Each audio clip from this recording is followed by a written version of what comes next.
ਗੁਰੂ ਰੂਪ ਖਾਲਸਾ ਜੀ। ਪੁਕਾਰ ਦਾ ਕਾਲ ਟੀਵੀ ਤੇ ਤੁਹਾਡਾ ਸਭ ਦਾ ਸਵਾਗਤ ਹੈ। ਮੈਂ ਹਾਂ ਤੁਹਾਡਾ ਭੁਪਿੰਦਰ ਸਿੰਘ, ਲੈ ਕੇ ਹਾਜ਼ਰ ਹੋਇਆ ਕਿਤਾਬਾਂ ਦੀ ਦੁਨੀਆ ਪੁਸਤਕ ਸਮੀਖਿਆ ਪ੍ਰੋਗਰਾਮ। ਸਤਿਗੁਰਾਂ ਜੀ ਦੀ ਬਖਸ਼ਿਸ਼ ਫਤਿਹ ਆਪਾਂ ਪਿਆਰ ਸਤਿਕਾਰ ਸਹਿਤ ਬੁਲਾਈਏ ਤੇ ਪ੍ਰੋਗਰਾਮ ਦਾ ਆਗਾਜ਼ ਕਰੀਏ।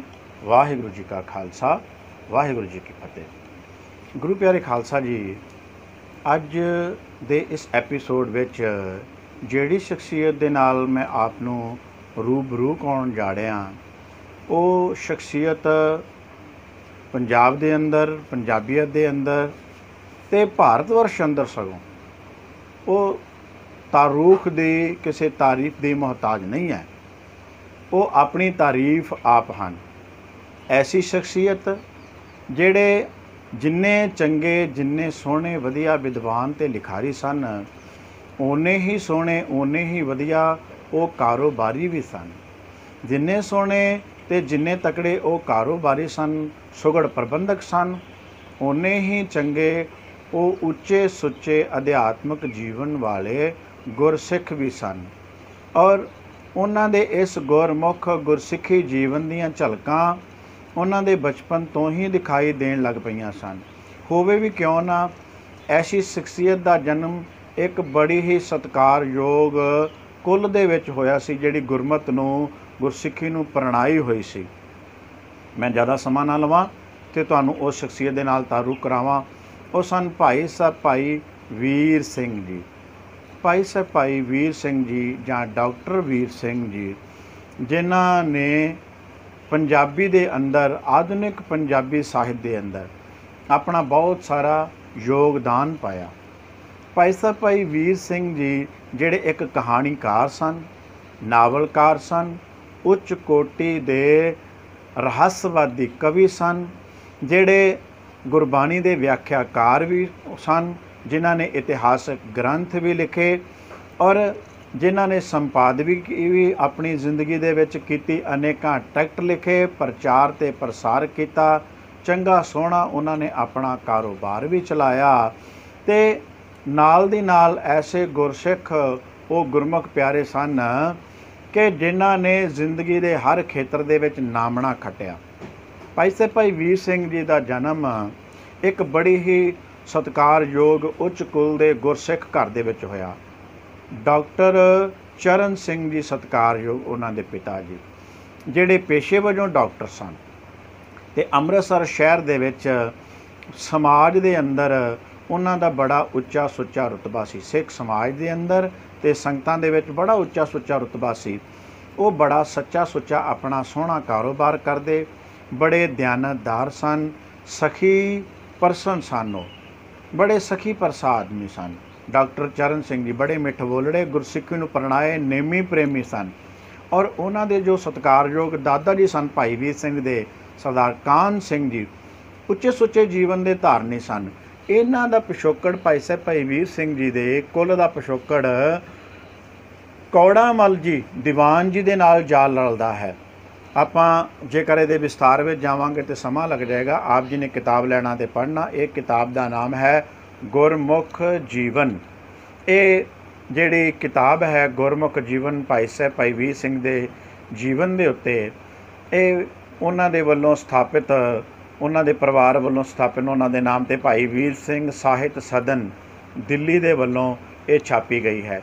ਭਾਈ ਸਾਹਿਬ ਜੀ ਦਾ ਜਿੰਨਾ ਵੀ ਸਾਹਿਤ ਹੈ, ਉਹਨਾਂ ਦੇ ਜਿੰਨੇ ਵੀ ਗ੍ਰੰਥ ਹਨ, ਕਿਤਾਬਾਂ ਹਨ, ਉਹ ਸਾਰੀਆਂ ਦੇ ਸਾਰੀਆਂ ਕਿਤਾਬਾਂ ਗ੍ਰੰਥ ਭਾਈ ਵੀਰ ਸਿੰਘ ਜੀ ਸਾਹਿਤ ਸਦਨ ਦਿੱਲੀ ਦੇ ਵੱਲੋਂ ਛਾਪੀਆਂ ਜਾਂਦੀਆਂ ਹਨ ਅਤੇ ਉਹ ਵੰਡੀਆਂ ਅਤੇ ਪ੍ਰਚਾਰੀਆਂ ਜਾਂਦੀਆਂ ਹਨ।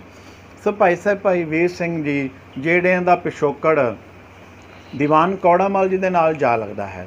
ਦੀਵਾਨ ਕੌੜਾ ਮੱਲ ਜੀ 1737 ਦੇ ਵਿੱਚ ਲਾਹੌਰ ਦੇ ਦੀਵਾਨ ਬਣੇ ਸਨ ਅਤੇ ਲਾਹੌਰ ਦੇ ਵਿੱਚ ਮੁਗਲ ਸਲਤਨਤ ਦੇ, ਮੁਗਲੀਏ ਦਰਬਾਰ ਦੇ ਉਹ ਦੀਵਾਨ ਤਾਂ ਜ਼ਰੂਰ ਸਨ, ਲੇਕਿਨ ਗੁਰਸਿੱਖਾਂ ਦੇ ਨਾਲ ਉਹਨਾਂ ਦਾ ਬਹੁਤ ਨੇੜੇ ਦਾ ਨਾਤਾ ਸੀ, ਬਹੁਤ ਉਹਨਾਂ ਦੀ ਹਮਦਰਦੀ ਸੀ, ਵਾਹ ਲੱਗਦੀ ਅਤੇ ਉਹ ਜਿੰਨੀ ਵੀ ਕੋਸ਼ਿਸ਼ ਹੁੰਦੀ ਉਹ ਗੁਰੂ ਕੇ ਸਿੱਖਾਂ ਦੀ ਐਸੇ ਭੈੜੇ ਸਮੇਂ, ਇੱਦਾਂ ਦੀਆਂ ਵਿਪਤਾਵਾਂ ਵਾਲੇ ਸਮੇਂ ਉਹ ਗੁਰੂ ਕੇ ਸਿੱਖਾਂ ਦੀ ਮਦਦ ਕਰਦੇ ਸਨ। ਆਪਣੀ ਜਾਨ ਜੋਖਮ ਵਿੱਚ ਪਾ ਕੇ ਵੀ ਕੌੜਾ ਮੱਲ ਜੀ ਉਹਨਾਂ ਦੀ ਮਦਦ ਕਰਦੇ ਸਨ।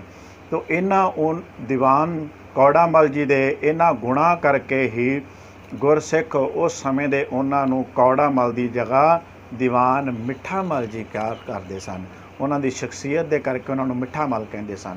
ਤੋ ਜਦੋਂ ਇਹਨਾਂ ਦੀ ਕੁੱਲ ਦਾ ਪਿਛੋਕੜ ਦੇਖਿਆ ਜਾਂਦਾ ਹੈ ਤਾਂ ਦੀਵਾਨ ਕੌੜਾ ਮੱਲ ਜੀ ਭਾਵ ਮਿੱਠਾ ਮੱਲ ਜੀ ਦੇ ਨਾਲ ਉਹਨਾਂ ਦੇ ਨਾਲ ਜਾ ਰਲਦਾ ਹੈ।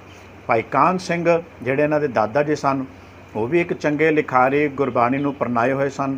ਡਾਕਟਰ ਚਰਨ ਸਿੰਘ ਜੀ ਇਹਨਾਂ ਦੇ ਪਿਤਾ ਜੀ ਸਤਿਕਾਰਯੋਗ, ਉਹਨਾਂ ਨੇ ਵੀ ਬਹੁਤ ਸਾਰੀਆਂ ਕਿਤਾਬਾਂ, ਗ੍ਰੰਥ ਅਤੇ ਕਿੰਨੀਆਂ ਹੀ ਭਾਸ਼ਾਵਾਂ ਦਾ ਮੁਤਾਲਿਆ ਕੀਤਾ ਹੋਇਆ ਸੀ। ਸੋ ਐਸੇ ਘਰ ਦੇ ਵਿੱਚ ਉਹਨਾਂ ਦਾ ਜਨਮ ਹੋਇਆ। ਉਹਨਾਂ ਦੇ ਸਤਿਕਾਰਯੋਗ ਮਾਤਾ ਉੱਤਮ ਕੌਰ, ਚਾਹੇ ਉਹ ਪੜ੍ਹੇ ਲਿਖੇ ਤੇ ਬਹੁਤੇ ਨਹੀਂ ਸਨ, ਲੇਕਿਨ ਉਹਨਾਂ ਨੂੰ ਕਿੰਨੀ ਹੀ ਗੁਰਬਾਣੀ ਜ਼ੁਬਾਨੀ ਯਾਦ ਸੀ। ਘਰ ਦੇ ਕੰਮਕਾਰ ਕਰਦਿਆਂ ਉਹਨਾਂ ਦੀ ਰਸਨਾ ਤੋਂ ਕਦੀ ਵੀ ਜਿਹੜੀ ਬਾਣੀ ਵਿਸਰਦੀ ਨਹੀਂ ਸੀ। ਉਹਨਾਂ ਦੇ ਮਾਤਾ ਜੀ ਦਾ ਇੱਕ ਵਾਕਿਆ ਸੁਣਾਵਾਂ। ਕਿਤੇ ਚੱਲਦੇ ਫਿਰਦੇ ਹੋਏ ਇੱਕ ਸਾਧੂ ਫਕੀਰ, ਹਿੰਦੂ ਸਾਧੂ ਸਨ, ਉਹ ਉਹਨਾਂ ਦੇ ਘਰ ਉਹਨਾਂ ਨੇ ਅਲੱਖ ਜਗਾਈ ਅਤੇ ਪ੍ਰਸ਼ਾਦੇ ਦੀ ਮੰਗ ਕੀਤੀ। ਮਾਤਾ ਜੀ ਨੇ ਉਹਨਾਂ ਨੂੰ ਪਿਆਰ ਸਤਿਕਾਰ ਸਹਿਤ ਅੰਦਰ ਬੁਲਾਇਆ ਅਤੇ ਕਿਹਾ ਵੀ ਪ੍ਰਸ਼ਾਦਾ ਤੁਸੀਂ ਬੈਠੋ, ਮੈਂ ਤਿਆਰ ਕਰਦੀ ਹਾਂ। ਗੁਰੂ ਕਰਦਿਆਂ, ਬਾਣੀ ਪੜ੍ਹਦਿਆਂ, ਵਾਹਿਗੁਰੂ ਵਾਹਿਗੁਰੂ ਕਰਦਿਆਂ ਹੋਇਆਂ ਉਹਨਾਂ ਨੇ ਸਾਰੀ ਪ੍ਰਸ਼ਾਦੇ ਦੀ ਤਿਆਰੀ ਕੀਤੀ। ਪ੍ਰਸ਼ਾਦਾ ਪਕਾਇਆ, ਉਹਨਾਂ ਨੂੰ ਗੁਰੂ ਕਰਦਿਆਂ ਹੋਇਆਂ ਉਹਨਾਂ ਨੂੰ ਪਿਆਰ ਸਤਿਕਾਰ ਸਹਿਤ ਮਿੱਠੇ ਮਿੱਠੇ ਬਚਨ ਬੋਲ ਕੇ ਛਕਾਇਆ ਹੈ। ਅਤੇ ਛਕ ਕੇ ਪ੍ਰਸੰਨ ਹੋ ਕੇ ਉਹ ਸਾਧੂ ਚਲੇ ਗਏ। ਅਤੇ ਅਗਲੇ ਦਿਨ ਫਿਰ ਉਸੇ ਹੀ ਟਾਈਮ 'ਤੇ ਆ ਗਏ ਅਤੇ ਕਹਿਣ ਲੱਗੇ, ਬੀਬਾ ਤੁਸਾਂ ਨੇ ਕੱਲ੍ਹ ਪ੍ਰਸ਼ਾਦਾ ਛਕਾਇਆ, ਇੰਨਾ ਆਨੰਦ ਮੈਨੂੰ ਕਦੇ ਨਹੀਂ ਆਇਆ ਪ੍ਰਸ਼ਾਦਾ ਛਕਣ ਦਾ। ਪ੍ਰਸ਼ਾਦਾ ਛਕਣ ਤੋਂ ਉਪਰੰਤ ਫਿਰ ਨਾਮ ਬਾਣੀ ਦੇ ਵਿੱਚ ਅਭਿਆਸ ਕਰਨ ਦਾ, ਪਰਮਾਤਮਾ ਦੀ ਭਗਤੀ ਕਰਨ ਦਾ, ਅਧਿਆਤਮਕਤਾ ਦੇ ਨਾਲ ਜੁੜਨ ਦਾ ਇੰਨੀ ਇਕਾਗਰਤਾ ਕਦੇ ਨਹੀਂ ਬਣੀ। ਤਾਂ ਮੈਂ ਬੇਨਤੀ ਕਰਦਾ, ਮੈਨੂੰ ਅੱਜ ਫਿਰ ਪ੍ਰਸ਼ਾਦਾ ਛਕਾਓ। ਤੋ ਸਹਿਜੇ ਅਸੀਂ ਅੰਦਾਜ਼ਾ ਲਗਾ ਸਕਦੇ ਹਾਂ ਕਿ ਮਾਤਾ ਉੱਤਮ ਕੌਰ ਜੀ ਦਾ ਜੀਵਨ ਕਿੰਨਾ ਕੁ ਉੱਚਾ ਅਤੇ ਸੁੱਚਾ ਹੋਵੇਗਾ ਐਸੇ ਪਰਿਵਾਰ ਦੇ ਵਿੱਚ। ਇਹਨਾਂ ਦੇ ਜੇਕਰ ਨਾਨਕਾ ਪਰਿਵਾਰ ਆਪਾਂ ਦੇਖੀਏ, ਸਰਦਾਰ ਹਜ਼ਾਰਾ ਸਿੰਘ ਜੀ ਉਹ ਉੱਚ ਕੋਟੀ ਦੇ ਵਿਦਵਾਨ ਸਨ ਅਤੇ ਨਾਲ ਦੀ ਨਾਲ ਉਹ ਚੰਗੇ ਸਿੱਖਿਆ ਸ਼ਾਸਤਰੀ ਸਨ। ਸਿੱਖਿਆ ਮਹਿਕਮੇ ਦੇ ਵਿੱਚ ਅੰਗਰੇਜ਼ ਸਮੇਂ ਦੇ ਵਿੱਚ ਸਿੱਖਿਆ ਮਹਿਕਮੇ ਦੇ ਵਿੱਚ ਉਹ ਇੰਸਪੈਕਟਰ ਦੇ ਅਹੁਦੇ ਉੱਤੇ ਸਨ। ਇਹਦਾ ਦੇ ਮਾਮਾ ਜੀ ਸਰਦਾਰ ਆਇਆ ਸਿੰਘ ਜੀ ਉਹ ਡਿਪਟੀ ਸਨ ਅਤੇ ਜੱਜ ਦੇ ਅਹੁਦੇ ਤੱਕ ਗਏ ਅਤੇ ਬੜੇ ਹੀ ਨਿਆਂ ਪਸੰਦ ਸਨ। ਲੋਕਾਂ ਦੇ ਵਿੱਚ ਉਹਨਾਂ ਦੇ ਅਜਿਹੇ ਸੋਹਣੇ ਸੁਭਾਅ ਅਤੇ ਨਿਆਂਕਾਰੀ ਸੁਭਾਅ ਦੇ ਕਰਕੇ ਹਿੰਦੂ, ਮੁਸਲਮਾਨ, ਅੰਗਰੇਜ਼, ਸਿੱਖ ਸਾਰੇ ਹੀ ਉਹਨਾਂ ਦਾ ਬਹੁਤ ਸਤਿਕਾਰ ਕਰਦੇ ਸਨ। ਤੋ ਇਹੋ ਜਿਹੀ ਸ਼ਖਸੀਅਤ, ਇਹੋ ਜਿਹੇ ਪਰਿਵਾਰ ਦੇ ਘਰ ਦੇ ਵਿੱਚ 5 ਦਸੰਬਰ 1872 ਨੂੰ ਭਾਈ ਸਾਹਿਬ ਜੀ ਦਾ, ਵੀਰ ਸਿੰਘ ਜੀ ਦਾ ਜਨਮ ਅੰਮ੍ਰਿਤਸਰ ਸਾਹਿਬ ਵਿਖੇ ਹੋਇਆ। ਚੰਗੀ ਸਿੱਖਿਆ ਡਾਕਟਰ ਚਰਨ ਸਿੰਘ ਜੀ ਉਹਨਾਂ ਨੂੰ ਦੇਣ ਲੱਗੇ। ਬਚਪਨ ਵਿੱਚ ਹੀ ਬੜੇ ਇਹ ਉੱਚ ਕੋਟੀ ਦੇ, ਬੜੇ ਚੰਗੇ ਤੀਖਣ ਬੁੱਧੀ ਵਾਲੇ ਸਨ ਅਤੇ ਉੱਚ ਕੋਟੀ ਦੀ ਇਹ ਵਿੱਦਿਆ ਹਾਸਲ ਕਰਨਾ ਚਾਹੁੰਦੇ ਸਨ। ਅਧਿਆਪਕ ਵੀ ਅੱਗੋਂ ਇਹਨਾਂ ਨੂੰ ਚੰਗੇ ਸੁਘੜ ਸਿਆਣੇ ਮਿਲੇ ਅਤੇ ਉਹਨਾਂ ਅਧਿਆਪਕਾਂ ਦੀ ਰਹਿਨੁਮਾਈ ਵਿੱਚ ਭਾਈ ਵੀਰ ਸਿੰਘ ਜੀ ਨੇ ਜਿੰਨੀ ਵੀ ਵਿੱਦਿਆ ਹਾਸਲ ਕੀਤੀ, ਪੰਜਾਬੀ ਦੀ, ਅੰਗਰੇਜ਼ੀ ਦੀ, ਸੰਸਕ੍ਰਿਤ ਦੀ, ਫਾਰਸੀ ਦੀ, ਇਹ ਸਾਰਾ ਗਿਆਨ ਉਹਨਾਂ ਨੇ ਬਹੁਤ ਸੋਹਣੇ ਤਰੀਕੇ ਨਾਲ ਲਿਆ। ਸੋਹਣੇ ਨੰਬਰ ਲੈ ਕੇ ਉੱਚੇ ਦਰਜਿਆਂ ਦੇ ਵਿੱਚ, ਹਰ ਕਲਾਸ ਵਿੱਚ ਉੱਚੇ ਦਰਜਿਆਂ ਦੇ ਵਿੱਚ ਪਾਸ ਹੁੰਦੇ ਰਹੇ। ਜਦੋਂ FA ਇਹਨਾਂ ਨੇ ਪਾਸ ਕੀਤੀ ਹੈ ਤਾਂ ਇਹਨਾਂ ਦੇ ਪਿਤਾ ਜੀ ਡਾਕਟਰ ਚਰਨ ਸਿੰਘ ਜੀ ਚਾਹੁੰਦੇ ਸਨ ਕਿ ਇਹਨਾਂ ਨੂੰ ਕੋਈ ਨੌਕਰੀ ਕਰਾਈਏ। ਪਾਸ ਹੋਣ ਤੋਂ ਪਹਿਲਾਂ ਉਹਨਾਂ ਨੇ ਕਹਿ ਸੁਣ ਕੇ ਨੌਕਰੀ ਦਾ ਇੰਤਜ਼ਾਮ ਵੀ, ਸਰਕਾਰੀ ਨੌਕਰੀ ਦਾ ਇੰਤਜ਼ਾਮ ਵੀ ਕਰ ਲਿਆ। ਪਰ ਭਾਈ ਵੀਰ ਸਿੰਘ ਜੀ ਕਹਿਣ ਲੱਗੇ ਆਪਣੇ ਪਿਤਾ ਜੀ ਨੂੰ ਕਿ ਮੈਂ ਨੌਕਰੀ ਨਹੀਂ ਕਰਨੀ, ਚਾਕਰੀ ਨਹੀਂ ਕਰਨੀ ਹੈ, ਮੈਂ ਆਪਣਾ ਕਾਰੋਬਾਰ ਕਰਾਂਗਾ। ਸਰਦਾਰ ਵਜੀਦ ਸਿੰਘ ਜੀ ਉਸ ਸਮੇਂ ਦੇ ਅੰਮ੍ਰਿਤਸਰ ਸਾਹਿਬ ਦੇ ਬੜੇ ਹੀ ਸਤਿਕਾਰਯੋਗ ਸ਼ਖਸੀਅਤ ਸਨ। ਉਹਨਾਂ ਦੇ ਨਾਲ ਨੌਜਵਾਨ ਨੇ, ਛੋਟੀ ਜਿਹੀ ਆਰਜ਼ਾ ਹੈ। 1892 ਤੱਕ 20 ਸਾਲਾਂ ਦੀ ਉਮਰ ਤੱਕ ਇਹਨਾਂ ਨੇ ਆਪਣੀ ਪੜ੍ਹਾਈ ਪੂਰੀ ਕਰ ਲਈ ਹੈ ਅਤੇ ਅੱਗਿਓਂ ਕਾਰੋਬਾਰ ਸ਼ੁਰੂ ਕਰ ਦਿੱਤਾ। ਪ੍ਰੈਸ ਲਾ ਲਈ ਹੈ, ਕਿਤਾਬਾਂ ਛਾਪਣ ਦੇ ਵਾਸਤੇ ਛਾਪਾਖਾਨਾ ਲਾ ਲਿਆ। ਅੱਜ ਹੋਰ ਕੱਲ੍ਹ ਹੋਰ। ਵਜ਼ੀਰ ਹਿੰਦ ਪ੍ਰੈਸ ਜਿਹੜੀ ਆਪਣੇ ਸਮੇਂ ਦੀ, ਉਸ ਟਾਈਮ ਦੇ ਉੱਤੇ ਕਹਿੰਦੀ ਕਹਾਉਂਦੀ ਅੰਮ੍ਰਿਤਸਰ ਸਾਹਿਬ ਵਿੱਚ ਹੀ ਨਹੀਂ ਸਗੋਂ ਪੰਜਾਬ ਦੀ ਮੰਨੀ ਪ੍ਰਮੰਨੀ ਵੱਡੀ ਪ੍ਰੈਸ ਸੀ। ਤੋਂ ਬਹੁਤ ਸਾਰੀਆਂ ਕਿਤਾਬਾਂ, ਬਹੁਤ ਸਾਰੇ ਰਸਾਲੇ, ਬਹੁਤ ਸਾਰਾ ਸਾਹਿਤ ਵਜ਼ੀਰ ਹਿੰਦ ਪ੍ਰੈਸ ਵੱਲੋਂ ਛਾਪਿਆ ਜਾਂਦਾ ਸੀ। ਤੋ ਉਹ ਜਿਹੜਾ ਛਾਪਾਖਾਨਾ ਸੀ, ਪ੍ਰੈਸ ਸੀ, ਭਾਈ ਵੀਰ ਸਿੰਘ ਜੀ ਤੇ ਸਰਦਾਰ ਵਜੀਰ ਸਿੰਘ ਹੋਣਾ ਨੇ, ਦੋਨਾਂ ਨੇ ਰਲ ਕੇ ਲਾਈ। ਜਿੱਥੇ ਆਪਣਾ ਕਾਰੋਬਾਰ ਕਰਦੇ ਨੇ, ਸੋਹਣਾ ਕਾਰੋਬਾਰ ਕਰਦੇ ਹਨ, ਰੋਜ਼ ਨਿੱਤ ਬੁਲੰਦੀਆਂ ਤੇ ਜਾਂਦਾ ਹੈ, ਉੱਥੇ ਨਾਲ ਦੀ ਨਾਲ ਸਾਹਿਤ ਰਚਨਾ ਵੀ ਭਾਈ ਸਾਹਿਬ ਭਾਈ ਵੀਰ ਸਿੰਘ ਜੀ ਨੇ ਉਹਨਾਂ ਨੇ ਸ਼ੁਰੂ ਕਰ ਦਿੱਤੀ ਹੈ। ਤੇ ਸਾਹਿਤ ਰਚਨਾ ਵਿੱਚ ਜਿਵੇਂ ਆਪ ਜੀ ਨੂੰ ਦੱਸਿਆ, ਇੱਕ ਤਰ੍ਹਾਂ ਦਾ ਸਾਹਿਤ ਨਹੀਂ ਕਿ ਇਕੱਲੇ ਕਵੀ ਸਨ, ਨਹੀਂ। ਇਹ ਨਹੀਂ ਕਿ ਇਕੱਲੇ ਨਾਵਲਿਸਟ ਸਨ, ਨਹੀਂ। ਇਹ ਨਹੀਂ ਕਿ ਇਕੱਲੇ ਗੁਰਬਾਣੀ ਦੇ ਬੜੇ ਸੋਹਣੇ ਬੜੇ ਪਿਆਰੇ ਵਿਆਖਿਆਕਾਰ ਸਨ, ਨਹੀਂ। ਉਹ ਨਾਲ ਦੀ ਨਾਲ ਨਾਵਲਕਾਰ ਸਨ, ਚੰਗੇ ਸੰਪਾਦਕ ਸਨ।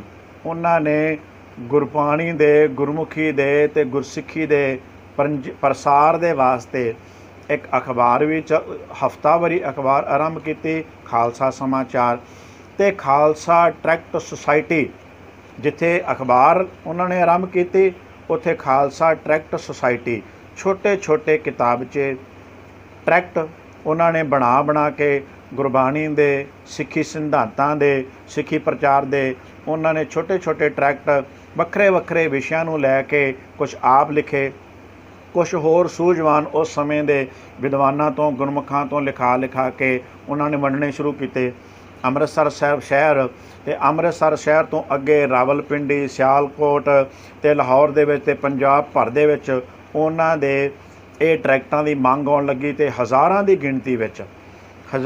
ਗਿਣਤੀ ਵਿੱਚ ਇਹ ਜਿਹੜੇ ਟਰੈਕਟ ਸਨ ਛਾਪ ਕੇ ਹਰ ਮਹੀਨੇ ਵੰਡੇ ਜਾਂਦੇ, ਗੁਰੂ ਸਾਹਿਬਾਨ ਦੇ ਇਤਿਹਾਸਕ ਦਿਹਾੜਿਆਂ ਦੇ ਉੱਤੇ ਵੰਡੇ ਜਾਂਦੇ। ਇਹਨਾਂ ਗੁਰਬਾਣੀ ਦੇ ਤੇ ਗੁਰਮਤਿ ਦੇ ਪ੍ਰਚਾਰ ਨੂੰ ਇਹ ਪ੍ਰਣਾਏ ਹੋਏ ਸਨ। ਤਾਂ ਐਸੀ ਸ਼ਖਸੀਅਤ ਭਾਈ ਸਾਹਿਬ ਭਾਈ ਵੀਰ ਸਿੰਘ ਜੀ, ਜਦੋਂ ਆਪਾਂ ਉਹਨਾਂ ਦੀ ਇਹ ਕਿਤਾਬ ਪੜ੍ਹਾਂਗੇ ਗੁਰਮੁਖ ਜੀਵਨ, ਤੇ ਮਨ ਗਦ ਕਰ ਉੱਠਦਾ ਹੈ। ਤੇ ਇਹ ਨਿਰੀਆਂ ਬਾਤਾਂ ਹੀ ਨਹੀਂ, ਭਾਈ ਸਾਹਿਬ ਭਾਈ ਮਹਾਂ ਸਿੰਘ ਜੀ ਨੇ ਉਹਨਾਂ ਦੀ ਇਹ ਜੀਵਨੀ ਲਿਖੀ ਹੈ। ਇਸ ਕਿਤਾਬ ਦੇ ਲਿਖਾਰੀ ਹਨ ਉਹਨਾਂ ਦੀ ਜੀਵਨੀ ਲਿਖਣ ਵਾਲੇ।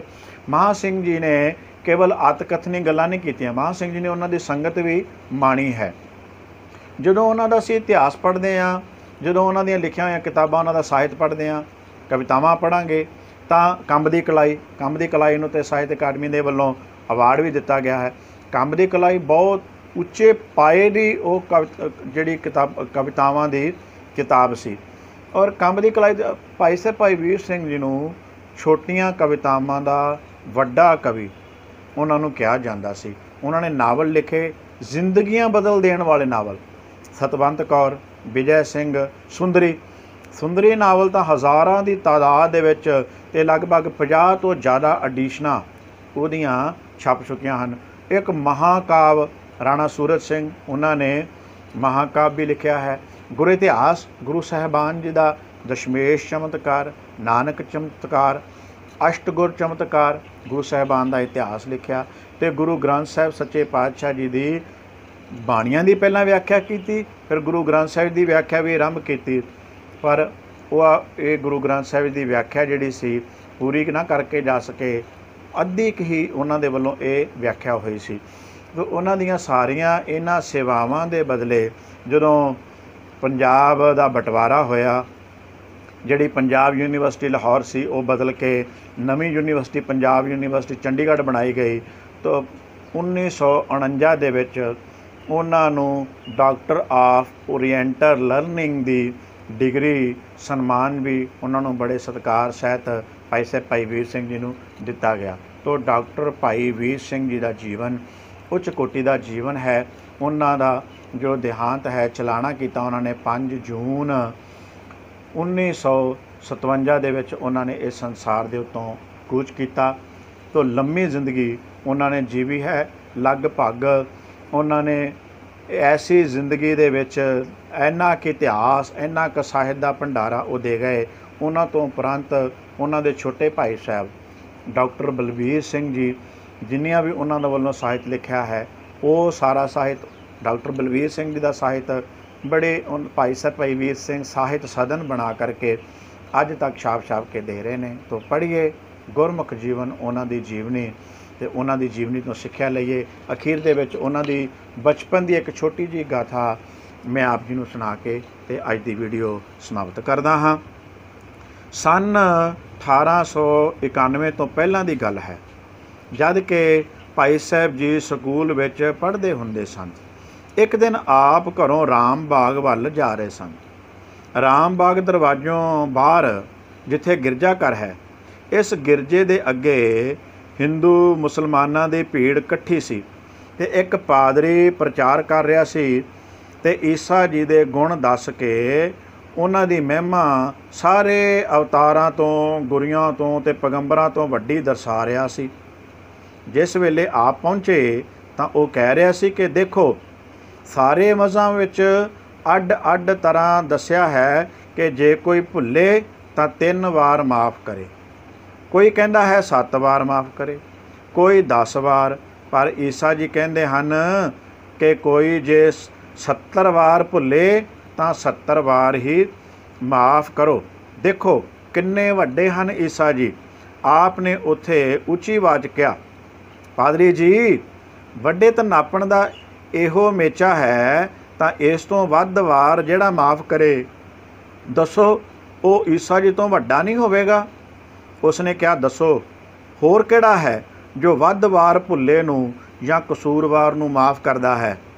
ਆਪ ਨੇ ਕਿਹਾ ਕਿ ਉਹ ਹਨ ਗੁਰੂ ਨਾਨਕ ਸਾਹਿਬ, ਜੋ ਕਹਿੰਦੇ ਹਨ ਕਿ ਮਨੁੱਖ ਭੁੱਲਣਹਾਰ ਹੈ।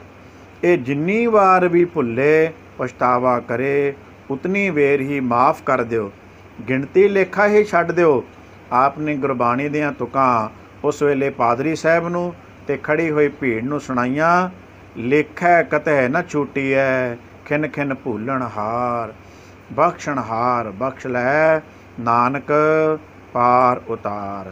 ਇਸ ਤਰ੍ਹਾਂ ਦੀਆਂ ਹੋਰ ਤੁਕਾਂ ਗੁਰਬਾਣੀ ਦੀਆਂ ਸੁਣਾਈਆਂ ਤਾਂ ਹਜੂਮ ਵਿੱਚ ਖੂਬ ਤਾੜੀਆਂ ਵੱਜੀਆਂ ਤੇ ਪਾਦਰੀ ਸਾਹਿਬ ਸ਼ਰਮਿੰਦੇ ਹੋ ਕੇ ਗਿਰਜੇ ਦੇ ਅੰਦਰ ਜਾ ਵੜੇ ਤੇ ਆਪ ਅੱਗੇ ਆਰਾਮ ਬਾਗ ਦੀ ਸੈਰ ਨੂੰ ਚਲੇ ਗਏ। ਤੋ ਇਸ ਤਰ੍ਹਾਂ ਦੇ ਸਨ ਭਾਈ ਸਾਹਿਬ ਭਾਈ ਵੀਰ ਸਿੰਘ ਜੀ, ਬਚਪਨ ਤੋਂ ਹੀ ਗੁਰਬਾਣੀ ਦੇ ਨਾਲ ਜੁੜੇ ਹੋਏ ਅਖੀਰ ਤੱਕ। ਇਹੋ ਜਿਹੇ ਗੁਰਮੁਖਾਂ ਦੇ ਵਾਸਤੇ ਹੀ ਗੁਰਬਾਣੀ ਦਾ ਬਚਨ ਹੈ, ਸੇਵਕ ਕੀ ਓੜਕ ਨਿਭੀ ਪ੍ਰੀਤ, ਜੀਵਤ ਸਾਹਿਬ ਸੇਵ ਆਪਣਾ, ਚਲਤੇ ਰਾਖਿਓ ਚੀਤ। ਇੱਦਾਂ ਦੇ ਗੁਰਮੁਖਾਂ ਦਾ ਆਪਾਂ ਉੱਚ ਕੋਟੀ ਦੇ ਵਿਦਵਾਨਾਂ ਦਾ ਜੀਵਨ ਪੜ੍ਹੀਏ, ਉਹਨਾਂ ਦਾ ਪਿਆਰਾ ਜਿਹਾ ਆਪਾਂ ਸਾਹਿਤ ਪੜ੍ਹੀਏ, ਕਵਿਤਾਵਾਂ, ਨਾਵਲ, ਉਹਨਾਂ ਦੀਆਂ ਵਿਆਖਿਆ, ਗ੍ਰੰਥ ਉਹਨਾਂ ਦੇ ਪੜ੍ਹੀਏ, ਆਪਣਾ ਉੱਦਾਂ ਦਾ ਜੀਵਨ ਆਪਾਂ ਬਣਾਉਣ ਦੀ ਕੋਸ਼ਿਸ਼ ਕਰੀਏ। ਅੱਜ ਦੇ ਵਾਸਤੇ ਇੰਨਾ ਹੀ ਪ੍ਰਵਾਨ ਕਰੋ। ਫਤਿਹ ਬੁਲਾਈਏ ਜੀ। ਵਾਹਿਗੁਰੂ ਜੀ ਕਾ ਖਾਲਸਾ, ਵਾਹਿਗੁਰੂ ਜੀ ਕੀ ਫਤਿਹ।